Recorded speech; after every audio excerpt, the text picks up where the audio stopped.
8 heures. Bienvenue sur notre soirée d'information sur l'espace aérien 2023.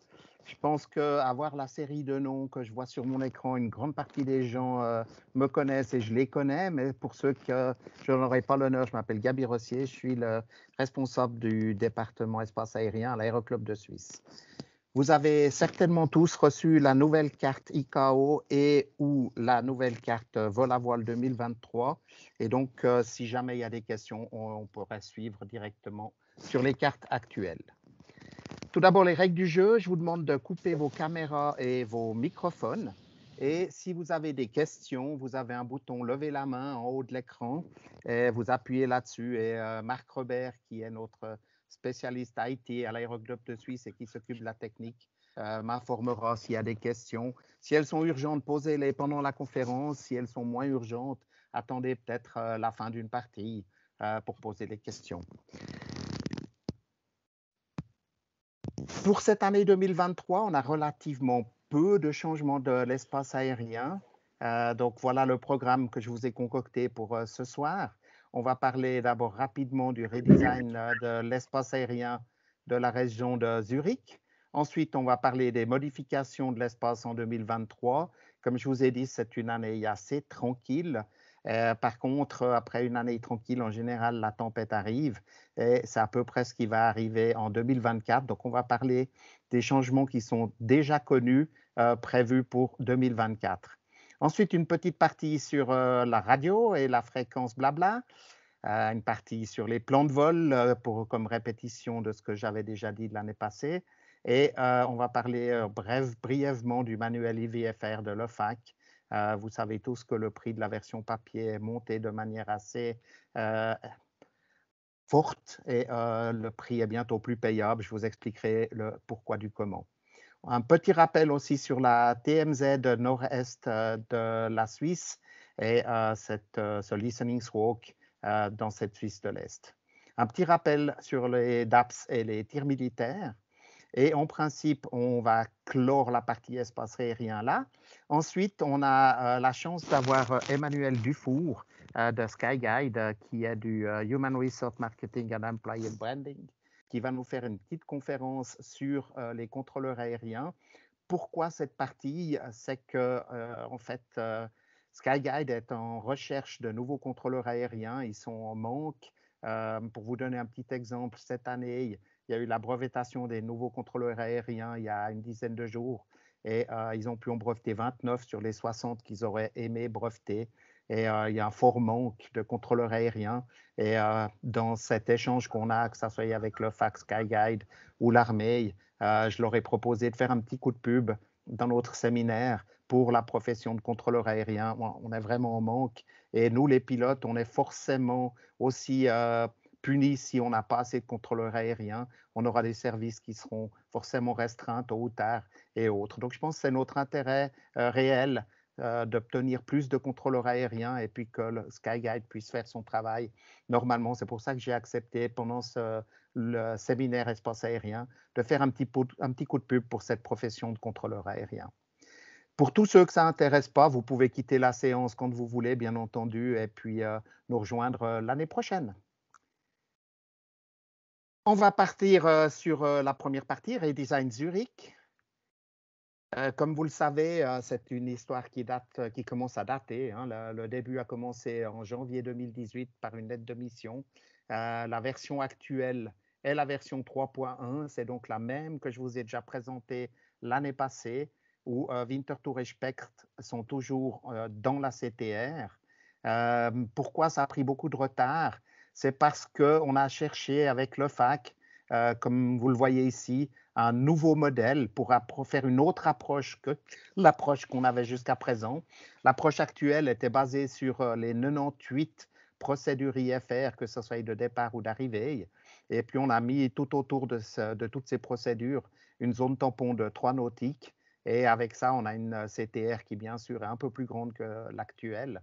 Et on a toujours Winterthur et Specht qui sont dans cette CTR.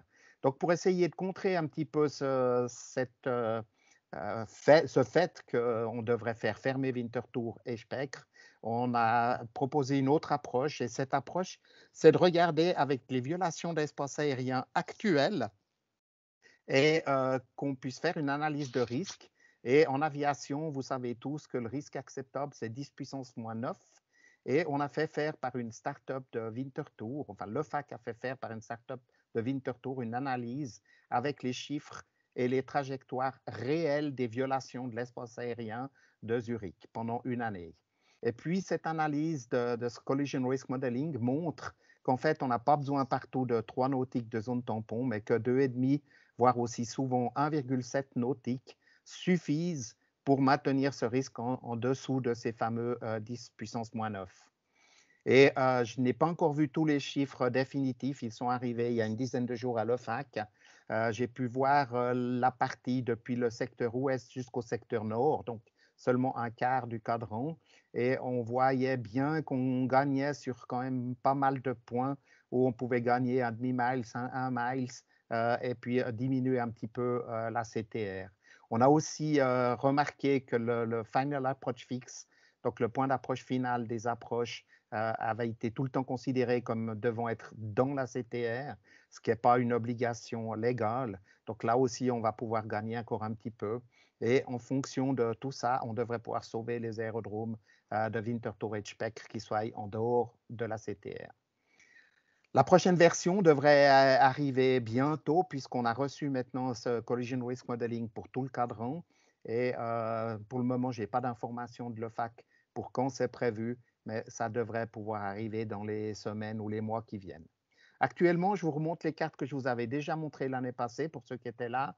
Donc, on voit ici toute la zone de Zurich avec en vert les zones où on gagne quelque chose, où on a donc une partie basse des TMA qui est plus haute qu'actuellement, et toutes les parties rouges où on perd de l'altitude, où on est plus bas que ce qu'on était actuellement. Ça, c'est donc la situation avec les approches sud en cours. Si je prends la carte sans les approches sud, ça change un tout petit peu, mais pas beaucoup.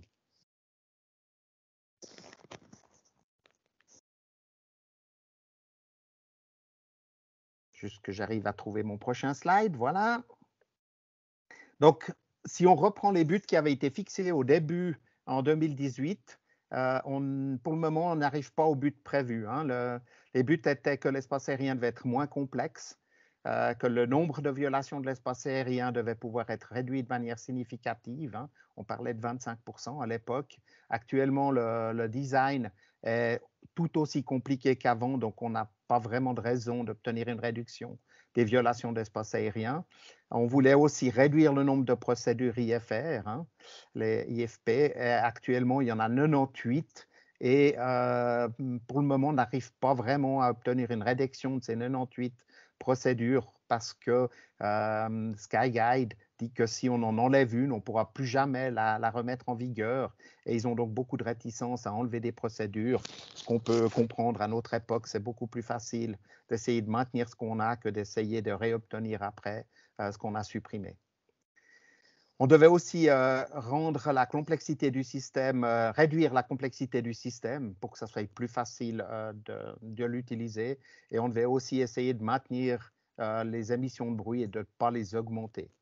Donc, on voit qu'on a pris beaucoup de retard dans ce projet, mais cette approche, grâce à ce Collision Risk Modeling, devrait pouvoir nous permettre à nous, Aviation Générale, de regagner un petit peu d'espace aérien dans cette région de Zurich.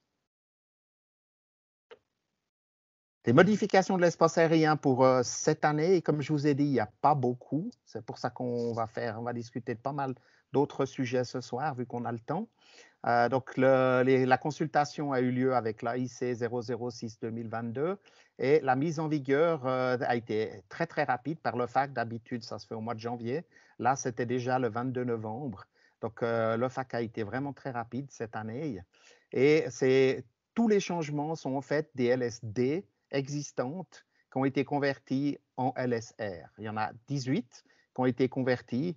Et quand on regarde le téléjournal ou d'autres émissions, On se rend compte que dans la guerre en Ukraine, l'importance qu'ont pris les drones, on comprend que notre armée veuille aussi utiliser les drones partout où c'est possible, partout où il y a des tirs qui se font, et dans le sens où ces drones volent plus loin que la ligne de visibilité et donc sont pilotés purement par écran.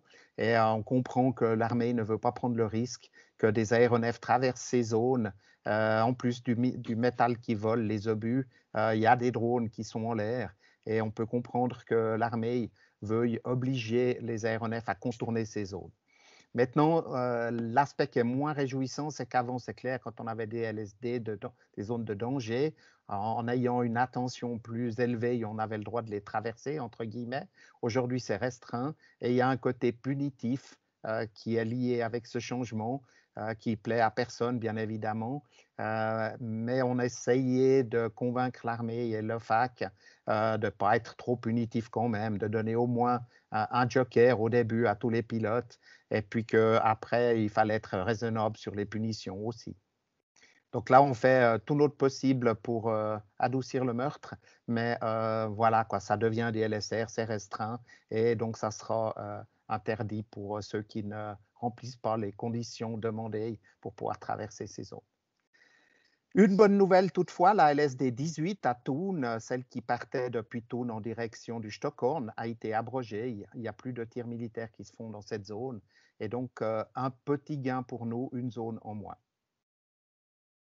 Pour ceux qui ont déjà regardé leur carte OACI ou leur carte vol à voile, vous avez pu voir qu'elles sont très, très chargées cette année avec toutes les zones qu'on a dessus. On avait fait un preview, une prévision avec, si on mettait sur les cartes les zones activées plus que 10 jours, plus que 25 jours ou plus que 40 jours par année. À 40 jours, la carte n'était vraiment pas chargée. 25 jours, ça nous semblait acceptable. C'est pour ça qu'on a choisi cette variante de publier toutes les zones qui sont activables 25 jours par année et plus. Et donc, on a choisi cette variante-là. Maintenant, c'est clair que si on regarde la carte, elle est définitivement très chargée, pour ne pas dire trop chargée.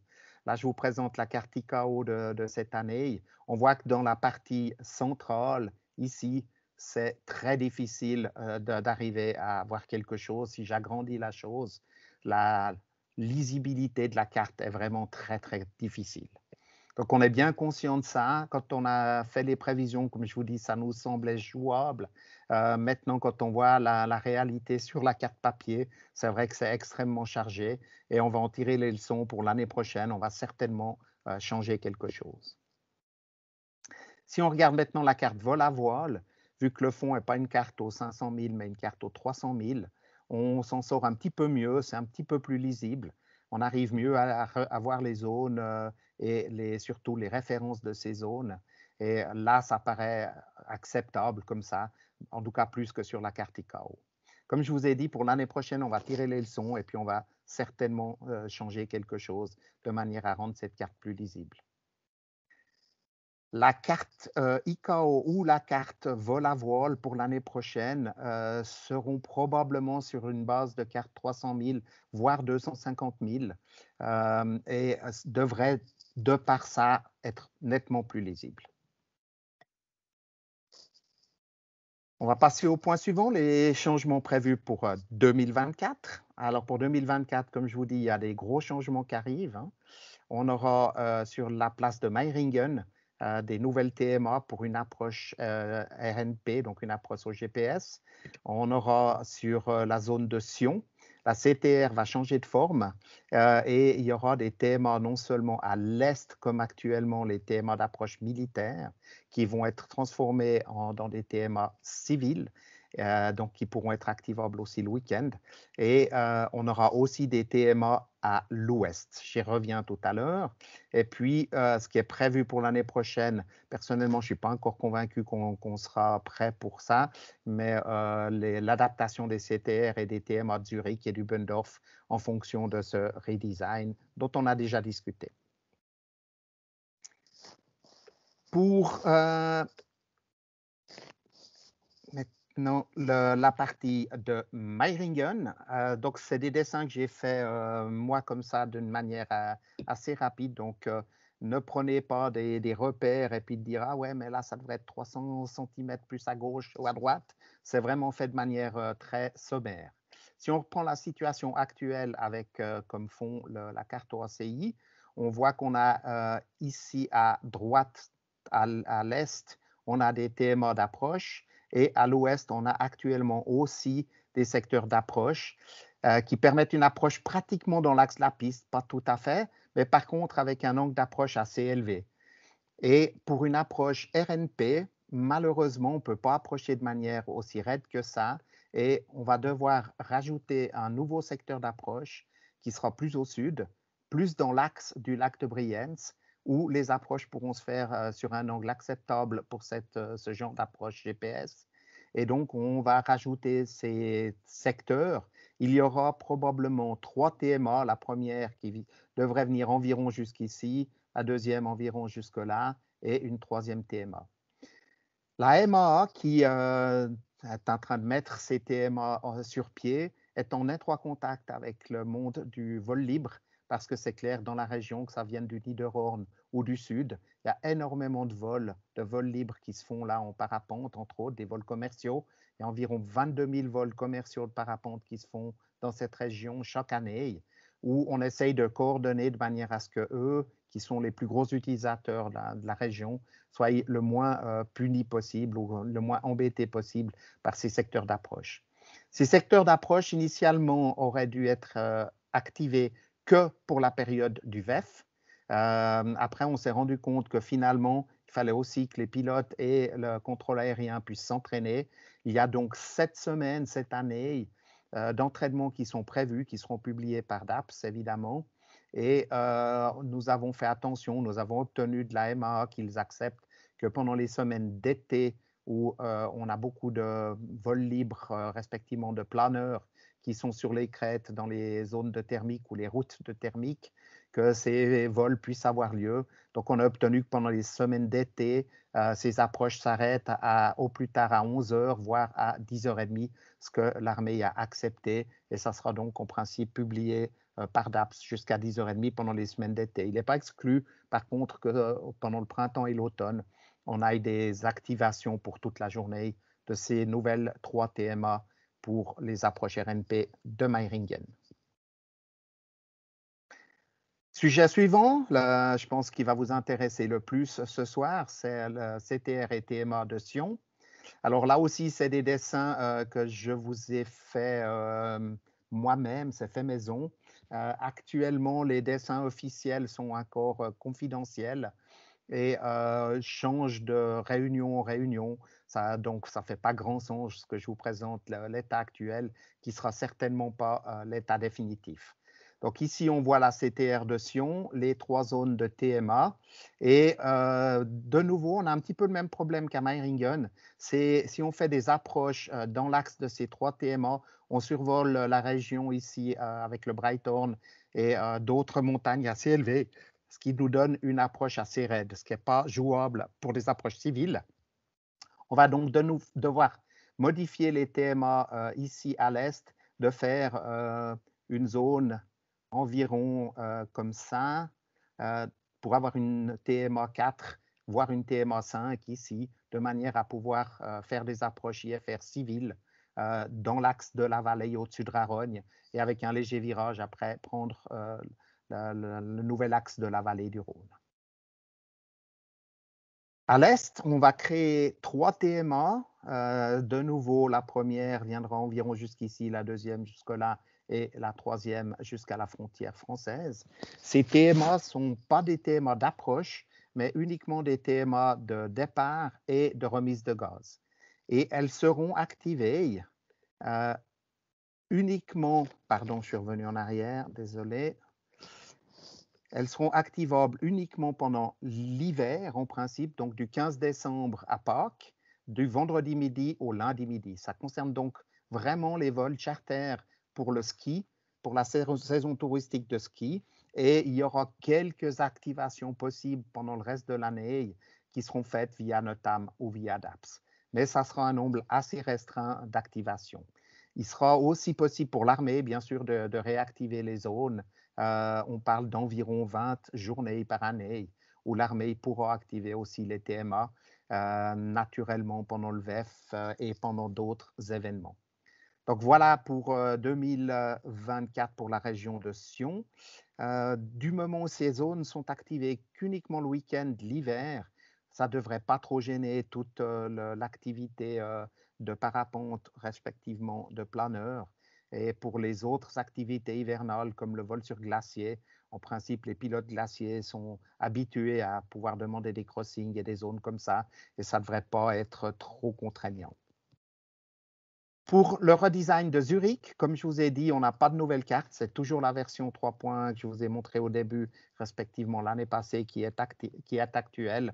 Et dès que j'aurai quelque chose de nouveau, par le biais de notre site internet de l'Aéroclub, on publiera les informations nécessaires.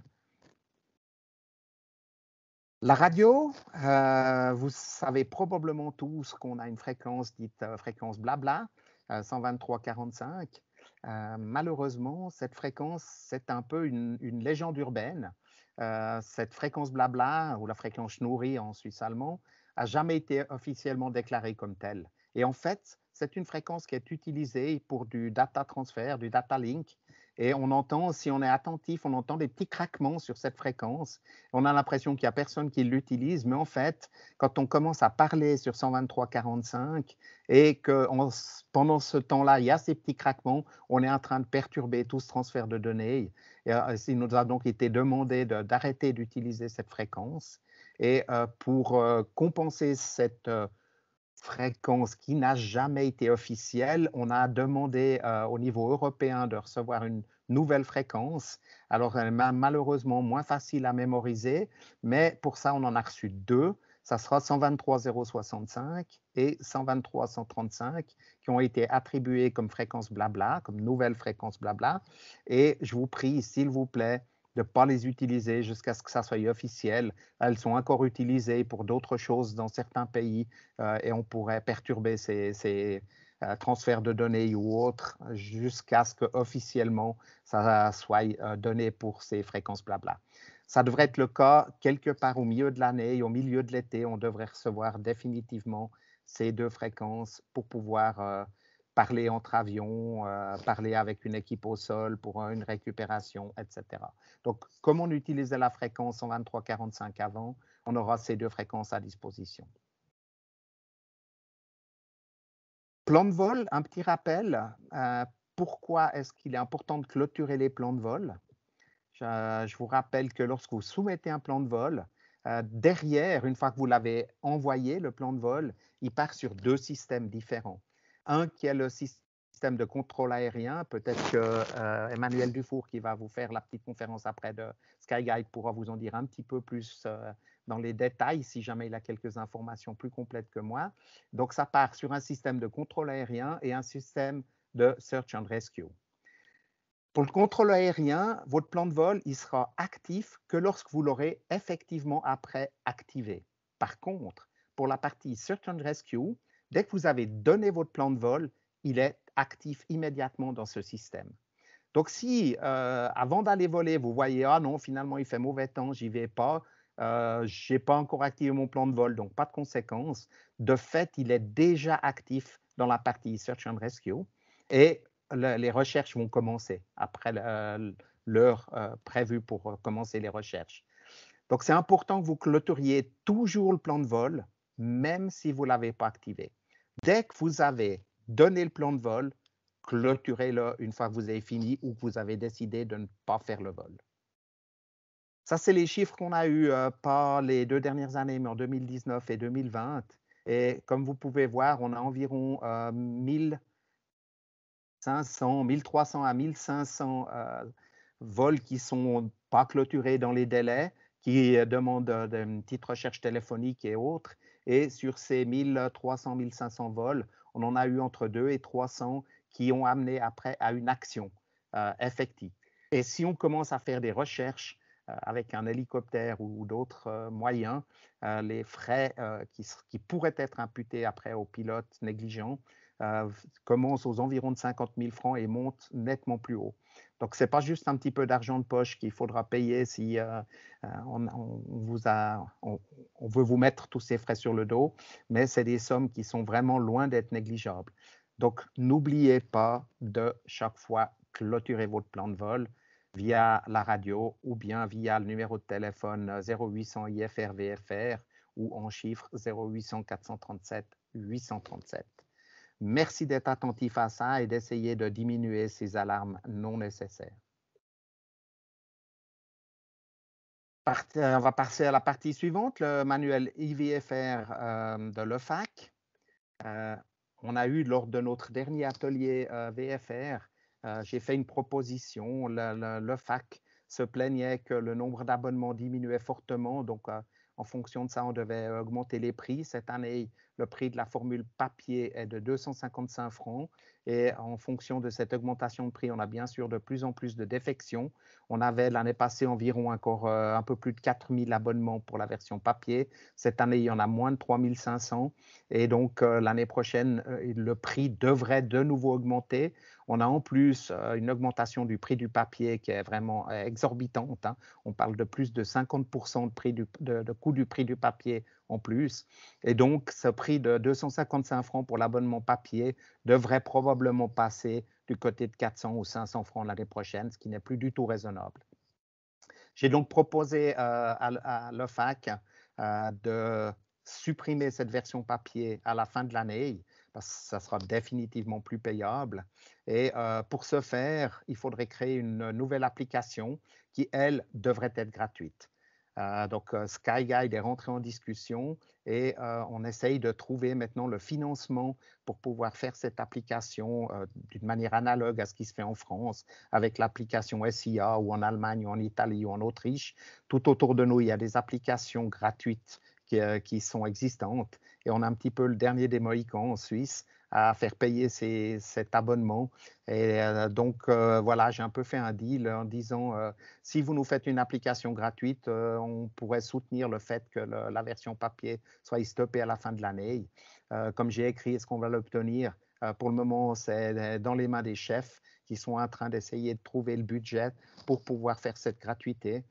Comme vous le savez tous, les centres de profit doivent s'auto-couvrir, aussi bien chez SkyGuide qu'à l'EFAC. Et là, en ce moment, on est un petit peu en train de pédaler pour voir sur quel budget on pourrait créditer ces coûts de manière à pouvoir faire cette application gratuite. Mais j'y tiens assez mordicus et je ne vais pas lâcher le morceau rapidement, ce qui fait que peut-être on a une chance que ça arrive. Voilà pour le IVFR manuel. Un petit rappel maintenant pour la TMZ du nord-est de la Suisse. Ça ne nous concerne probablement pas trop, bien que je suis sûr qu'il y en a une bonne partie d'entre vous qui vont aller à la foire à Friedrichshafen. Donc, un petit rappel là-dessus. Si on regarde la partie de la carte ICAO, on voit ici cette TMZ qui est en trétillé et qui n'est pas trop visible sur la carte, mais si vous l'avez vraiment dans les mains, ça se voit mieux. Donc, pour le moment, ce n'est pas une obligation, hein, et vous avez le choix entre deux solutions. Soit vous contactez Zurich Info, comme on a toujours fait, et vous affichez 7000 au transpondeur ou le code que Zurich Info vous aurait donné. Ça, c'est on va dire, la vieille variante, mais qui est toujours actuelle aujourd'hui. Ou alors, vous faites le listening squawk, comme on dit, et vous affichez sur le transpondeur 2677 et vous vous mettez à l'écoute sur la fréquence 119 925. Je vous rappelle que cette fréquence s'appelle Alps Radar et qu'elle a remplacé Genève Delta, Zurich Delta et ARFA, donc les trois anciennes le call sign de ces trois fréquences avant, ces trois fréquences s'appellent aujourd'hui Alps Radar. Donc, vous n'avez pas besoin de les appeler, hein, vous affichez 2677, vous vous mettez en écoute sur 119 925 et c'est eux qui vous appellent s'ils ont besoin de vous communiquer quelque chose. Quand vous quittez la zone, vous n'avez pas non plus besoin de faire d'appel. Vous simplement, vous renlevez votre squawk de 2677, vous repassez sur 7000 et le contrôleur voit que vous n'êtes plus à l'écoute sur 119 925. On a eu l'année passée un questionnaire qui a été donné par le FAC. On a reçu 330 et quelques réponses pour l'utilisation de cette TMZ. Dans ces 300 et quelques questionnaires reçus, on avait 95 qui étaient complets et qu'on a pu évaluer. Et malheureusement, les réponses de ce questionnaire allaient du commentaire du genre super, ça soulage bien le pilote, il y a beaucoup moins de blabla à la radio, c'est génial, très bien, merci beaucoup. C'est complètement débile, ça surcharge totalement les pilotes, stopper ça tout de suite, ça ne fait pas de sens. Donc, on voit que sur la base de ces différents commentaires, on ne peut pas vraiment tirer les leçons de cette première année. Et pour le moment, à ma connaissance, le FACA n'a pas pris de décision sur l'évolution de cette zone, respectivement de créer d'autres zones du même acabit. Et donc, pour le moment, aujourd'hui, on est toujours avec ces deux variantes possibles. Soit vous êtes sur Zurich Info, soit vous êtes sur la fréquence Alps Radar et vous écoutez en Skokan 2677. Petit rappel, vous avez donc cette TMZ ici au nord-est de la Suisse. Elle est active de 2000 pieds au niveau 100. J'ai des retours de son. Si vous pouvez bien tous couper vos micros, ça serait sympa. Merci. Donc, cette zone, elle est active de 2000 pieds sol au niveau 100. Si vous n'avez pas de transpondeur, théoriquement, vous ne pouvez pas y aller. Mais des exceptions sont prévues. Si vous arrivez avant la zone, vous contactez Alps Radar. Alors là, il faut les contacter vu que vous n'avez pas de transpondeur. Et vous demandez l'autorisation de rentrer, de pénétrer. Et vous êtes capable de faire des reports de position précis avec des altitudes précises. Et si le contrôle aérien n'est pas surchargé, ils vont vous autoriser à traverser la zone. Par contre, vous devez impérativement les appeler, demander l'autorisation et vous devez impérativement rester sur la fréquence Alps Radar. Et ensuite, pour sortir de la zone, il faut les recontacter et confirmer la sortie de la zone. Donc, on voit qu'on a cette possibilité-là si on n'est pas équipé de transpondeur, par exemple pour des avions de collection ou anciens. Ou alors, comme la zone commence à 2000 pieds sol, 600 mètres sol, vous restez dans l'espace aérien Golfe en dessous, et là, vous pouvez y aller sans transpondeur. Donc, on voit que ce n'est pas trop contraignant et que ça devrait plutôt soulager le pilote dans les communications qu'il doit avoir par radio avec le contrôle aérien. Donc, on estimait que ça serait plutôt un soulagement pour les pilotes. Les commentaires négatifs étant là, peut-être que notre estimation n'était pas tout à fait correcte, mais on va donc continuer encore un certain temps. Je n'ai pas d'informations de l'EFAC pour savoir comment ça va évoluer pour la suite. Un autre petit rappel en ce qui concerne les DAPS, je vous en avais déjà parlé l'année passée, j'étais optimiste de trouver une solution assez rapide à ce problème. Malheureusement, ce n'est pas le cas. Donc, je vous fais un petit rappel. Si vous voyez ce que j'ai surligné en jaune, les tirs militaires ne sont annoncés sur le DAPS que si les coups, les obus, dépassent 250 mètres sol. Comme vous le savez tous, nous, on peut voler à partir de 500 pieds sol en dehors des zones habitées ou 150 mètres sol en mètres. Donc, bien en dessous de ces 250, on est totalement légal et vous avez un risque si vous regardez que le DAPS pour préparer vos vols et que vous êtes entre 150 et 250 mètres sol, vous avez un risque de rentrer dans une zone de tir où il y a du métal en l'air sans le savoir. Donc, tant qu'on n'a pas le DAPS New Generation, qu'on est en train de gentiment commencer à mettre sur pied, mais ça va prendre du temps, il vous faut vraiment faire attention si vous prévoyez de voler en dessous de 250 mètres sol, d'aussi vérifier les annonces de tir. Si vous tapez annonce de tir sur le site de l'EFAC, vous avez tout de suite un lien avec la carte des zones de tir du jour et vous pouvez voir s'il y en a sur votre chemin de vol. C'est pas très agréable. Je pense que comme pilote, on est habitué à regarder le DAPS, puis une fois qu'on a regardé le DAPS, on a fait notre job pour ce qui est des zones dangereuses. Là, c'est pas satisfaisant qu'il faille aller voir encore d'autres documents, mais comme je vous dis, on est en train d'y travailler. J'ose espérer que la DAPS New Generation va arriver d'ici pas trop de temps, mais c'est certainement en mois, pour pas dire en années, jusqu'à ce que ça vienne. Là aussi, on espère une application beaucoup plus interactive avec une visualisation 3D et des alarmes quand on se rapproche de zones actives.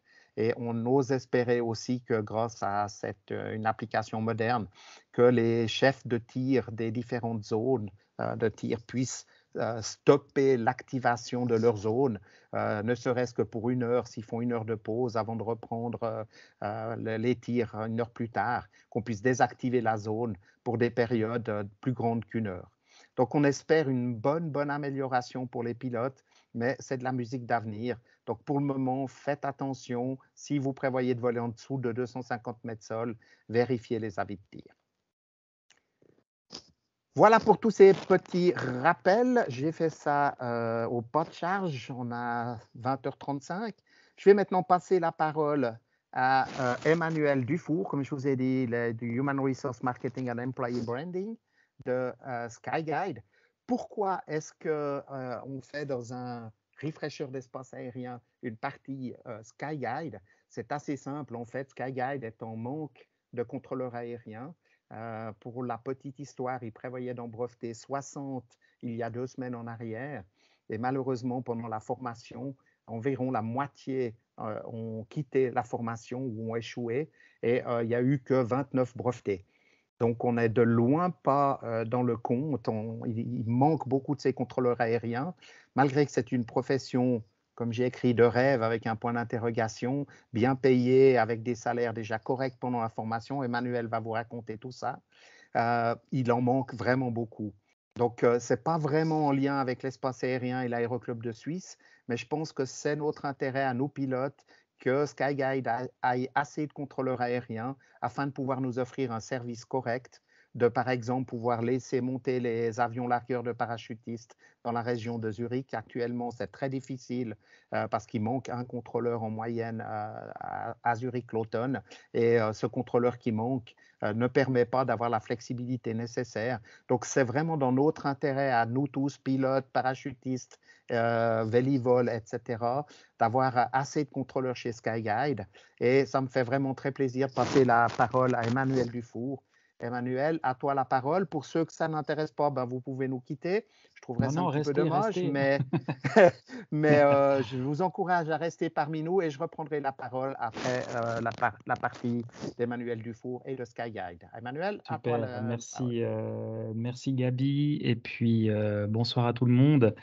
Alors, vite une petite introduction, Emmanuel Dufour, 49 ans, ça fait 23-24 ans maintenant que je travaille chez Skyguide, 10 ans dans les opérations et depuis 2017, responsable des événements pour le recrutement des élèves.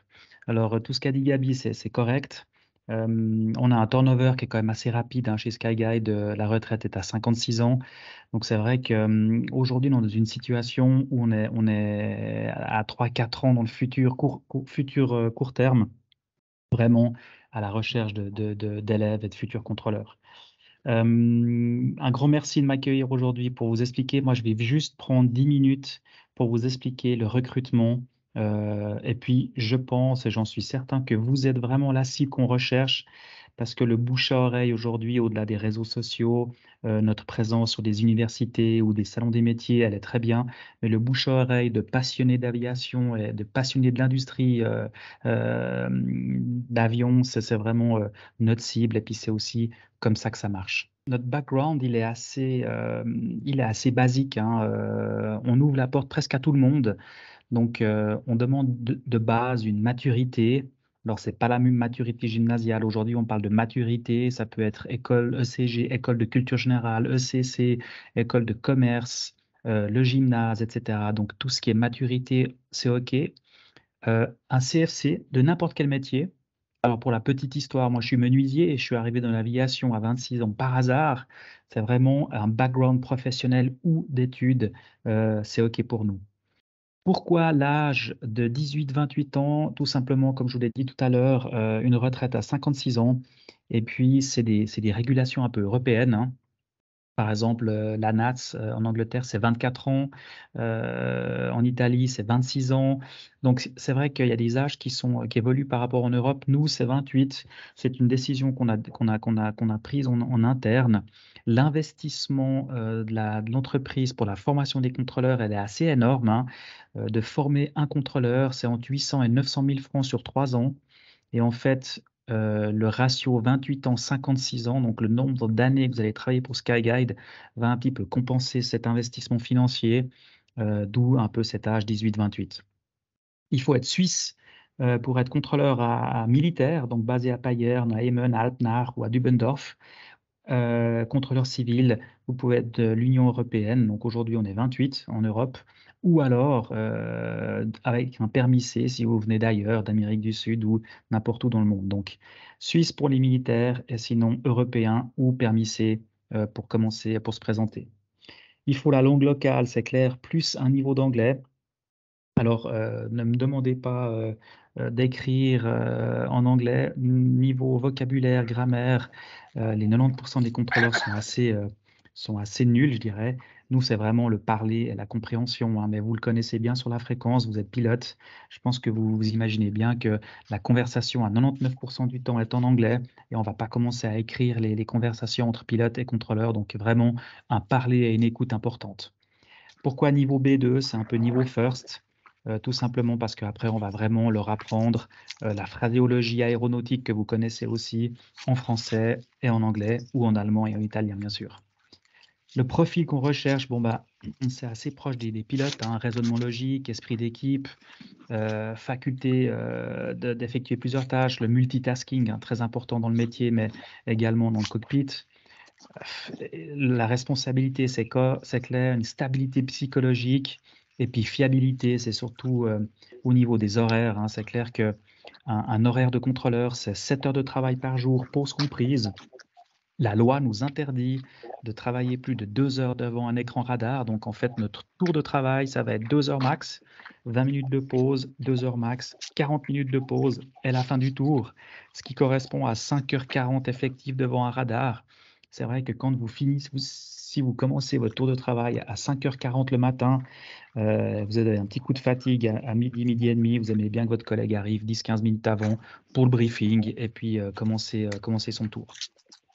Ça, c'est le background, en fait, le profil du contrôleur qui peut postuler.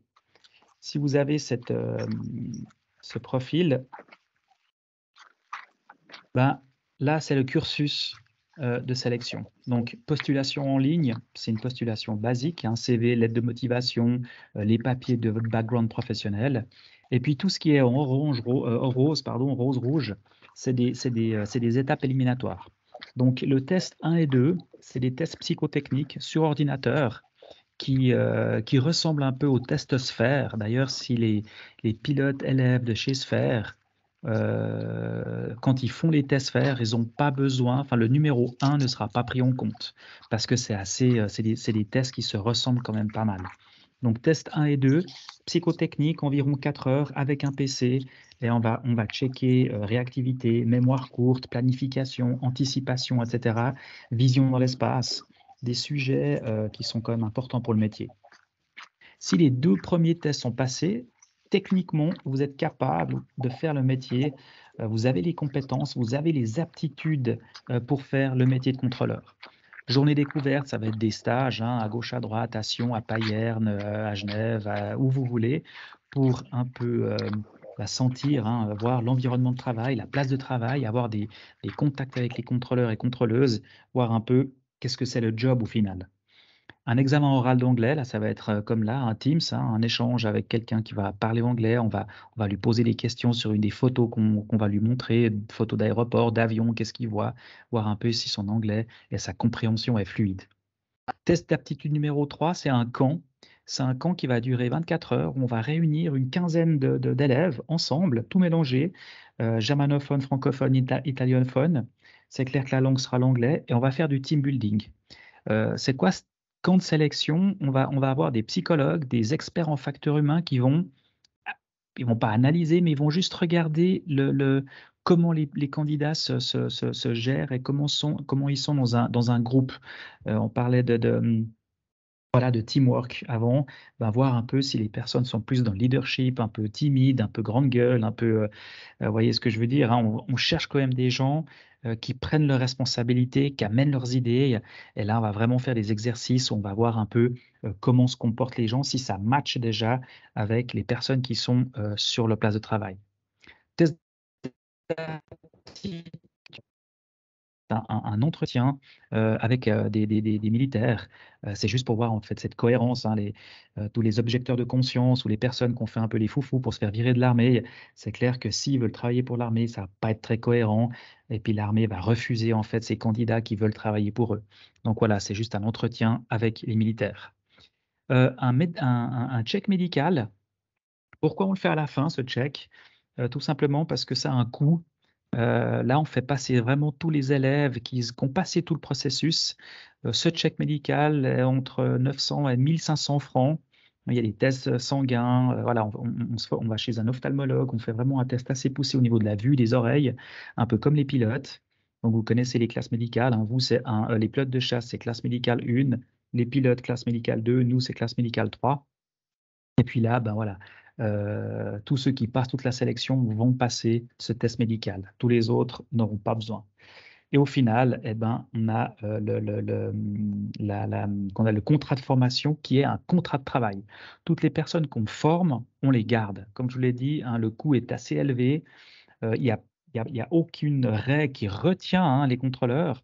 Une fois qu'ils sont licenciés, ils peuvent aller travailler dans le monde entier. La licence est une licence internationale, mais les jeunes contrôleurs ne trouveront pas du boulot. On dit, hein, qu'on devient bon contrôleur après 5 ans d'expérience. Donc c'est clair qu'après, comme Gabi l'a dit, le statut d'un contrôleur, en Suisse, il est quand même assez cool, au niveau horaire, vacances, salaire. Donc en général, moi j'ai des collègues, hein, depuis 25 ans, j'en ai peut-être une petite vingtaine qui sont partis, faire des essais ailleurs. À l'époque, hein, entre 2000 et 2005, c'était Dubaï. Dubaï, c'était vraiment la capitale, en pleine, explosion, au niveau de l'aviation. Tous ceux qui sont partis, hein, ils sont tous revenus.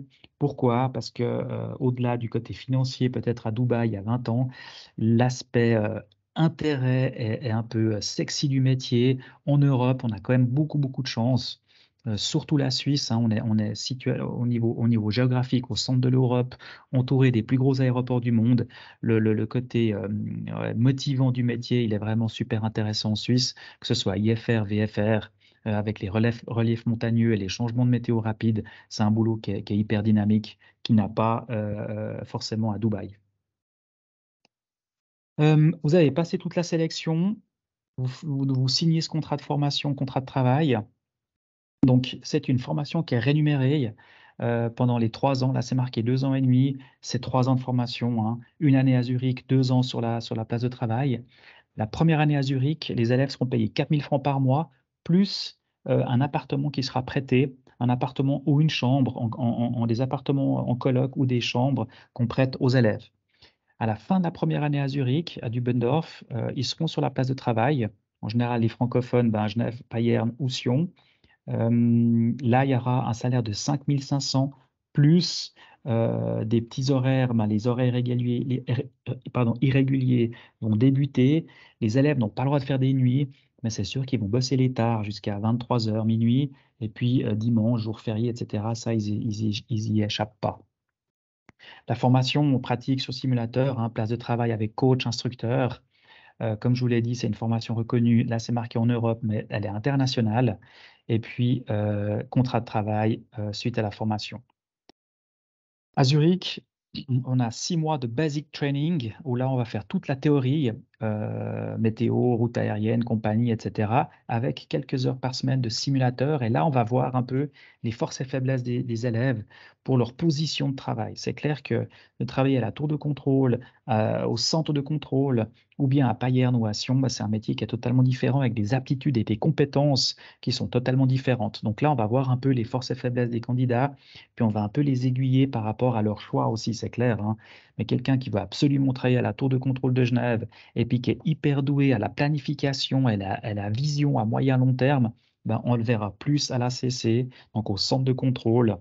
Donc on va l'aiguiller un peu comme ça. Premiers 6 mois, théorie, un petit peu de simu. Les deuxièmes 6 mois, beaucoup de simu avec la place de travail qu'on aura choisi ensemble avec le candidat. C'est clair que les contrôleurs qui seront basés à Payerne et Sion, bah, c'est des boulots qui sont totalement différents qu'à Genève ou au centre de contrôle. Après l'année à Dubendorf, en Unique Training, donc ils vont faire 2 ans de OJT, On-Job Training, avec des coachs, des instructeurs. Et puis, ils ont 3 phases d'apprentissage. Phase 1, 2, 3, Light, Medium, Heavy Traffic. Donc, c'est clair qu'au début, ils vont apprendre beaucoup en observant les coachs et ils vont prendre la fréquence radio jusqu'à un moment donné où, au niveau météo, au niveau trafic, au niveau procédure, régulation, etc., ben, le coach va reprendre la fréquence et l'élève va regarder et va apprendre comme ça. Et puis, phase 2, il va être quasiment autonome jusqu'à la fin de la phase 3 où le coach est là vraiment en cas pas de problème, mais de stress peut-être. Le stress, c'est quand même quelque chose qui est assez présent dans le métier. Et puis, fin des 3 ans, obtention de la licence. Durée de travail, ben, comme je vous l'ai dit, hein, c'est 7 heures. Là, c'est 35 à 38 heures par semaine. Donc, c'est difficile à donner le nombre d'heures par semaine. C'est 7 heures. Là, un tour, c'est 7 heures, pause comprise.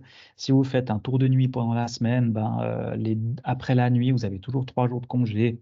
Donc voilà, je dirais en 32 et 36 heures d'heures de travail par semaine, mais sur 7 jours. Salaire annuel la première année, hein, c'est 85 000 plus 20 000 de primes, on appelle ça une prime responsabilité, plus horaire irrégulier. Donc, c'est sûr que quelqu'un qui va travailler des nuits et des dimanches aura un meilleur salaire que quelqu'un d'autre qui va plutôt faire des journées. Mais je dirais que ça tourne entre 100 et 120 000 la première année de licence, ce qui permet quand même, si vous commencez votre formation à 19-20 ans, à 23 ans, avoir un salaire de 100-120 000. Voilà, je pense que ça permet d'avoir une vie, de lancer notre vie professionnelle dans un contexte assez agréable. Et puis, fin de carrière, ça tourne entre 220 et 240 000 pour les mêmes raisons. Ça va dépendre un peu les horaires que vous faites. Les vacances, de 5 à 7 semaines. Voilà, plus on vieillit, plus on a des semaines de vacances. Moi, je vais avoir ma petite semaine de vacances supplémentaire l'année prochaine quand j'aurai 50. Donc, c'est cool. Et puis, formation continue, la carrière d'un contrôleur, il a des formations continues toute sa carrière. Ça représente entre 4 et 8 jours par année où on va travailler les procédures, information de vol, météo, saison de charter, etc., etc. Donc, comme vous les pilotes, on doit faire du simulateur pour s'entraîner aux procédures spéciales, panne radar, etc. Et puis, au niveau de la carrière, si vous devenez contrôleur, vous mourrez contrôleur. Il n'y a pas d'hiérarchie chez nous, donc on n'est pas dans une banque où on peut devenir directeur, à moins de sortir des opérations, où là, vous pouvez faire du management, c'est clair. Mais si vous êtes contrôleur, vous avez cette possibilité d'être coach, instructeur, ambassadeur sur 2-3 jours par mois maximum. Voilà un peu ce que je peux vous raconter sur le métier de contrôleur. Voilà, moi je suis encore une fois, hein, je suis là vraiment pour vous lancer le message qu'on recherche du monde. Si vous avez des enfants, des petits-enfants, des connaissances qui se tâtent un peu, faut pas hésiter. Alors je dirais, alors je me fais aucun bac chiche hein, sur le nombre de candidatures qu'on aura demain grâce à cette séance. Mais les jeunes, ils doivent essayer de faire ces examens, puis de venir voir le métier. C'est juste un environnement de travail magnifique. Au-delà du bureau dans la tour, c'est une ambiance familiale, mais que vous connaissez aussi, puisque l'ambiance des pilotes, c'est la même. C'est un côté très respectueux et très famille. Et puis, c'est quand même un statut qui est super, super intéressant. Donc, si jamais vous avez des questions, moi, je propose Gabi, tu peux sans autre donner mon mail. Et puis, je peux faire suivre des flyers, je peux faire sortir des brochures avec grand plaisir. Voilà, merci. Merci beaucoup, Manu. On va passer donc à la séance questions. Vous avez, comme je vous ai dit en début de séance, la main en haut, le symbole de la main pour pouvoir lever la main. Cliquez là-dessus pour ceux qui ont des questions, que ce soit pour ma partie de l'espace aérien avant ou pour la partie à Manu sur SkyGuide. Ne vous gênez pas, allez-y, jetez-vous dans l'arène. J'oserais rajouter pas tous à la fois pour le moment. On a été si clair que ça qu'il n'y a pas de questions. Alors, je ne sais pas si les questions sont pour moi ou pour la présentation Aéroclub. Bah, c'est égal. D'habitude, j'ai les mains qui se lèvent. J'en vois pas pour le moment. Alors, il y a deux questions là. Alors, je te laisse. Moi, je les vois pas parce que j'ai Alors, pas la le première contrôle. de Thomas, pourquoi ne pas passer par un message de pub sur LinkedIn? Alors, on est hyper présent sur les réseaux sociaux, LinkedIn, Facebook, Insta, Twitter, TikTok. On essaie d'être vraiment présent partout. Et puis, une question de Dominique, quel est le rationnel derrière la retraite à 56 ans? Je suis pas sûr de comprendre la question. Quel est le rationnel derrière la retraite à 56 ans? Alors, si je la comprends bien, alors, il y a des questions médicales. Aujourd'hui, bah, c'est sûr que la retraite est discutée au niveau Conseil fédéral et notre CIO pour l'augmenter à 60 ans. Il y a quand même quelques interrogations par rapport à ça. Niveau médical, vous êtes aussi bien placé pour savoir. On a des checks médicaux tous les 2 ans. Euh, et puis mes collègues aujourd'hui que je vois qui ont 54 ans sont relativement fatigués quand même.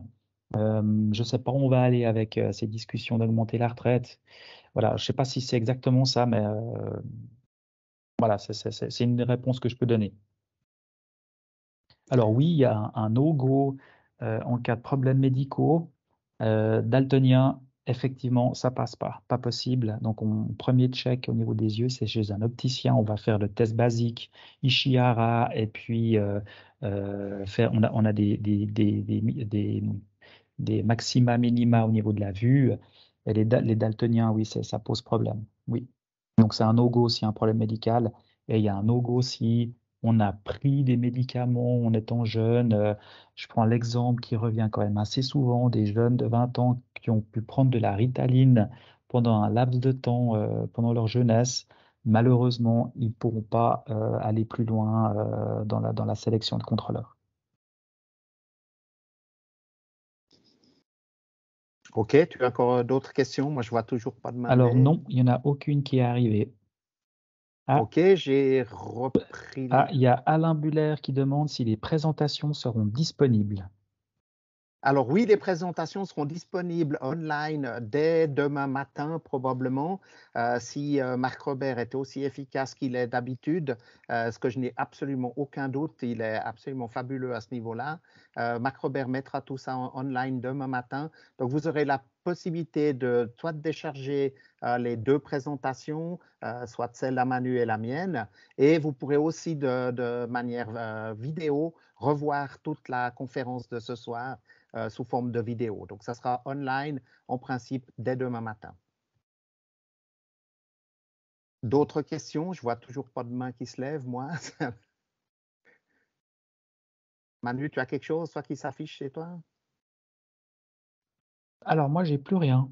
Non, plus de OK. questions. Donc, on va admettre qu'il n'y a plus de questions. Si jamais vous en avez, gabirossier@bluewin.ch ou bien rossier@aeroclub.ch. Vous trouvez facilement mon adresse. Vous avez qu'à me contacter. Comme j'ai un petit peu pendant la conférence à Manu regardé la liste des participants, il y avait définitivement un certain nombre de noms connus. Donc, ne vous gênez pas, venez chez moi ou directement chez Manu, c'est égal. Et puis, vous aurez toutes les explications ou les réponses à vos questions. Voilà pour cette année, c'est tout. L'année prochaine, on refera ça à peu près à la même époque. Hein. J'attends toujours que les cartes ICAO et les cartes vol à voile soient publiées de manière à ce qu'il y ait des questions directement sur les cartes, qu'on puisse en parler en connaissance de cause. Donc, je vous donne rendez-vous à l'année prochaine, même époque, fin mars. Et je vous souhaite une excellente soirée et une très bonne saison de vol. Au revoir et tout de Alors, bon. si jamais, Gabi, il y a plein de messages qui arrivent de remerciements pour la présentation, des applaudissements et tout et tout. Voilà. Super, merci beaucoup Manu. Voilà, vous pouvez maintenant nous quitter. Nous, Manu, moi et Marc Robert, on va rester encore un petit peu online pour un petit débriefing. Donc, c'est sympa si vous pouvez nous quitter assez rapidement. Merci beaucoup à tous. Une toute bonne soirée.